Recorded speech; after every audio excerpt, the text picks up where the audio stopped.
Noraisiny lehibe ny fakitra ny fanarenana ny kianjan'ny metra kiran-dabolo, loko sy fanamboarana ireo simba amin'ny fefy manodidina.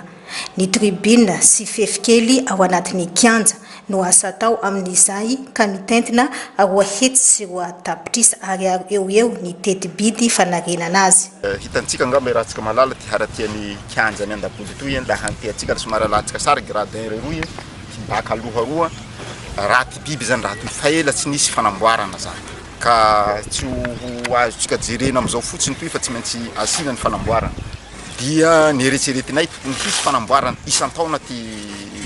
kianja ty zany mba kianja tsara antea zany mba kianja soa zany no ho vitatsika ka noraisy ny faritra antanana zany ny fanamboarana an'izy ty zany hoe tsika hanany zao fahitanareo ngamba le miasa teo hatao ny fanamboarana le fissure rehetrarehetra ny simbasimba amindreo lakoro amin'ny gradin zany reny zany hatao iaby lafa bakeo ho lokoatsika kianja toy izy iabiaby zany ho vita loky aby nieritseretina zay raha iabiaby zay zany eo amin'ny 5 jours no hamitatsika azy. Henitra kosa ny filohan'ny ligue pakitry ny baolina kitra ho amin'ny fampiasana ny kianja. Laha ny fanamboarana zao moa tsy nisy hatramizay apetrakinay moa le discipline zahay ato miaraka amin'ny commune.